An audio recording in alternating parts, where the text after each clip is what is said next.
వీక్షకులకు స్వాగతం, నమస్కారం. 2019 నుంచి 2015 మధ్యలో జగన్మోహన్ రెడ్డి చేసిన పరిపాలనలో భూ సర్వే పేరుతో ఎన్ని అరాచకాలు చేశాడో మనం చూసాం. సరిహద్దు రాళ్ల పార్టీ ఆ రాళ్ల మీద ఆయన బొమ్మలు వేసుకుని, పాస్బుక్ల మీద కూడా ఆయన బొమ్మలు వేసుకుని ఎంత గందరగోళం చేశాడో, ఆ రైతుల మనోభావాలతో ఎలా ఆడుకున్నాడో మనం చూసాం. కూటమి ప్రభుత్వం వచ్చిన తర్వాత రీసర్వే చేపిస్తూ రైతులకు సక్రమైన పద్ధతిలో వాళ్ళ భూములు వాళ్ళకి అప్పచెప్పాలని చెప్పి ఆలోచనతో ఆ పాస్బుక్ల మీద కూడా రాజకీయ నాయకుల ఫోటో లేకుండా రాజముద్రతో వేసి ఆ రైతులకు ఇస్తున్న వైనం కూడా మనం చూస్తున్నాం. నిన్న ఈరోజు జగన్మోహన్ రెడ్డి ప్రెస్ మీట్ పెట్టి మాట్లాడుతూ సరిహద్దు రాళ్ల మీద బొమ్మలు చెరపడం తప్ప, పాస్బుక్ల మీద రంగులు చెరపడం తప్ప ఈ ప్రభుత్వం ఏమీ చేయట్లేదంటే విమర్శిస్తున్నాడు ఆయన.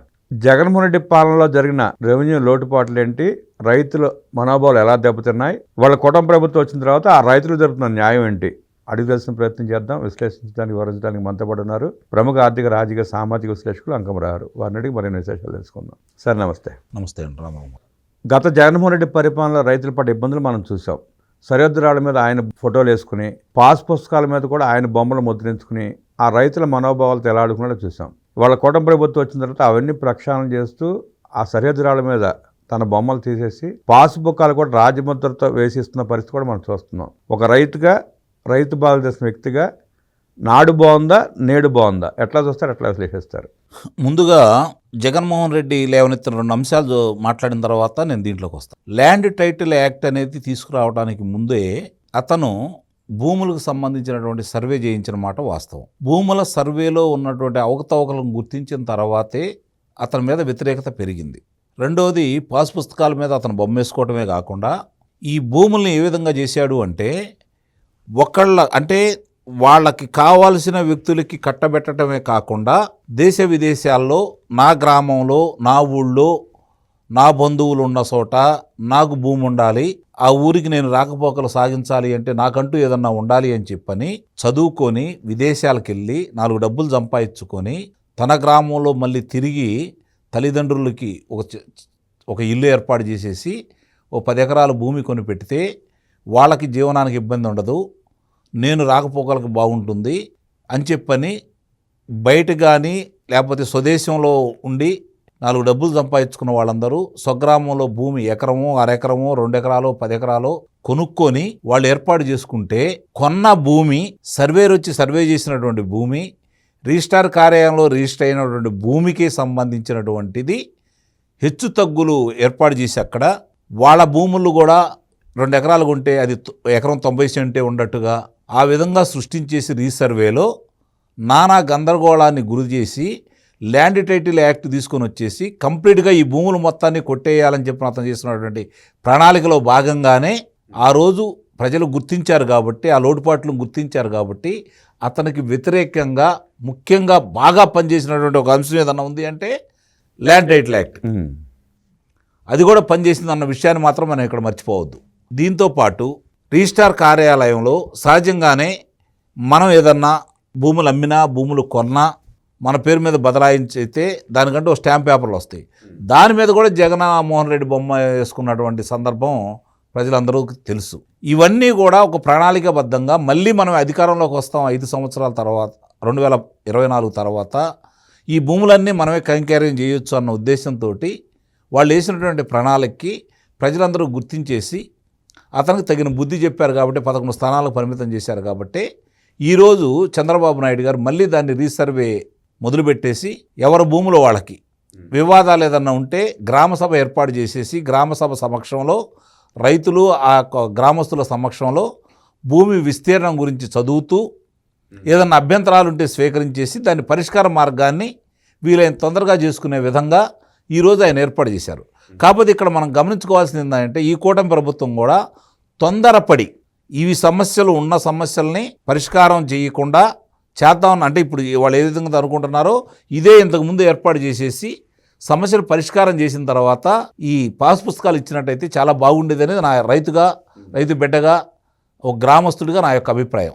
కారణం ఏంటంటే ఖర్చు పెడుతున్నారు. ఈరోజు ఆ బొమ్మలు తీసేసి చంద్రబాబు నాయుడు గారి బొమ్మ, లోకేష్ గారి బొమ్మ, మోడీ గారి బొమ్మ, పవన్ కళ్యాణ్ బొమ్మ వేసుకోకుండా రాజముద్రతోటి ఒక గౌరవంగా అయినటువంటి పాస్ పుస్తకాన్ని ఈరోజు వాళ్ళు తీసుకొచ్చారు. ఈ తీసుకొచ్చినప్పుడు దాంట్లో పొందుపరిచేది మళ్ళీ రాసి కొట్టేసి ఈ వివాదాలు లేకుండా గనక వాళ్ళు అనుకున్నట్టుగా ముందుగా ఇప్పుడు చేసేది కనుక ఒక సంవత్సరం ముందు కనుక చేసి దీంట్లో లోటుపాట్లన్నీ సరిచేసేసి ఎవరు ఏంటో అభ్యంతరాలు లేనటువంటి పాస్ పుస్తకాలు కనుక ఇచ్చుండటైతే 2019కి ముందు ఏదైతే ఉందో దాన్ని ప్రామాణికంగా తీసుకొని ముందుకెళ్ళినట్టయితే బాగుండేది అనేది సలహా. ఇది కూడా అధికారులు వాళ్ళ తప్పుల్ని ప్రజలకు తెలియకుండా ఉండటం కోసం వాళ్ళు చేసినటువంటి తప్పుల్ని ఈ ప్రభుత్వాల మీద తీసుకురావడానికి వాళ్ళు చేసిన కుట్రలో భాగంగా ఇది ఆలస్యమైందని అయితే నేను భావిస్తున్నా. ఎందుకంటే చంద్రబాబు నాయుడు గారు రాంగంలోనే దీని మీద చేయమన్నారు, కానీ వాళ్ళు ముందుకు వెళ్ళట్లేదు. కారణం ఏంటంటే వాళ్ళే కదా చేసింది.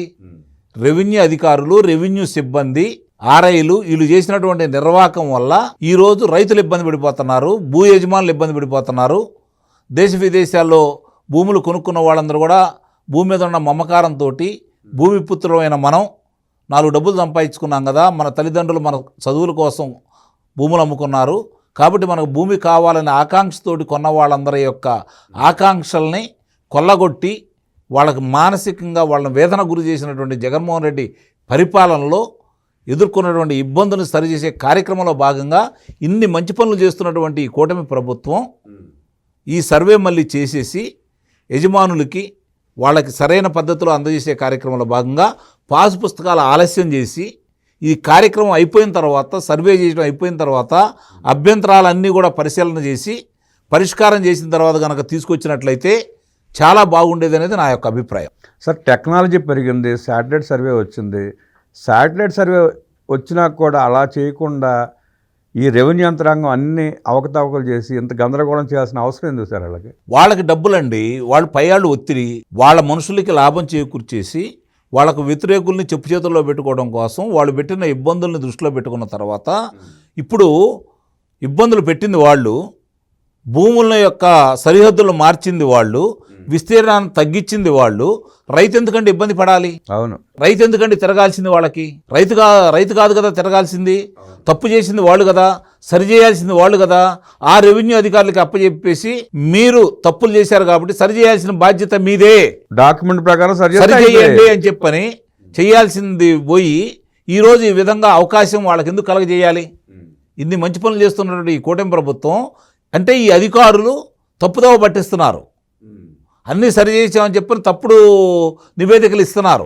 ఈరోజు దాన్ని సరిచేస్తున్నారు కాబట్టి మళ్ళీ రేపు పొద్దున గ్రామ సభల్లో వాళ్ళు చదివేటప్పుడు అప్పుడు వీళ్ళు స్టాంప్ పేపర్లు తీసుకొని, రిజిస్టర్ అయ్యి ఉండే స్టాంప్ పేపర్లు లేదంటే పూర్వీకుల నుంచి వస్తే ఏ విధంగా వచ్చిందనే దాన్ని తీసుకొని వెళ్ళి చెప్తారు. ఇది ఎక్కడైందంటే దీనికి అసలు మూలం రామబ్రహ్మం గారు మీరు గుర్తించాల్సింది ఏంటంటే, ప్రభుత్వం కూడా గుర్తించాల్సింది ఏంటంటే, ఏనాడో బ్రిటిష్ కాలం నాడు వేసినటువంటి దాంట్లో దాంట్లో ఒకటి ఉంది, మీకు 5 సెంట్లు తగ్గినా 5 సెంట్లు పెరిగినా పట్టించుకోకూడదనే నిబంధన ఒకటి ఉంది అప్పట్లో.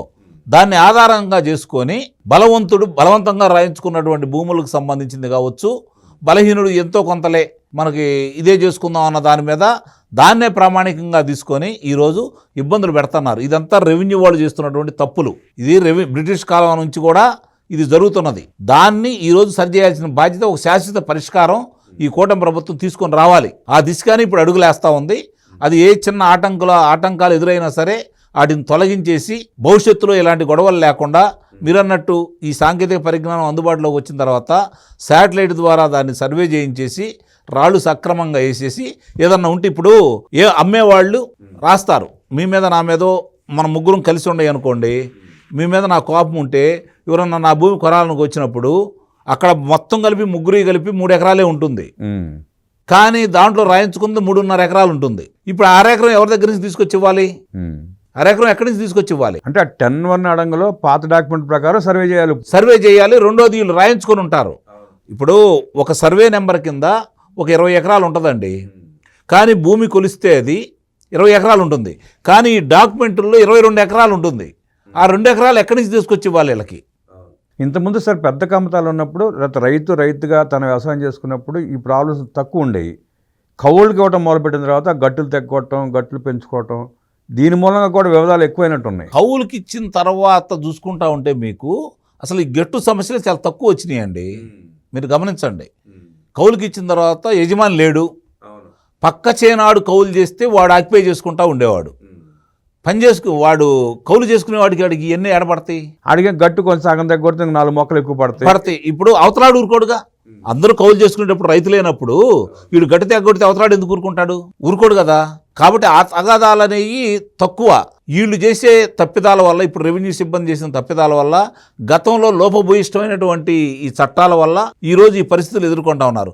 ఈరోజు ఉదయం మనం రిజిస్ట్రేషన్ చేయించుకొని రిజిస్ట్రేషన్ ఆఫీస్ నుంచి ఎంఆర్ఓ ఆఫీస్కి వచ్చిన తర్వాత వాళ్ళు ఆ డొమైన్లో పెట్టాలి కదా, ఆటోమేటిక్ మిటిగేషన్ అయిపోవాలి కదా. వాళ్ళు ఎందుకు చేయట్లేదు?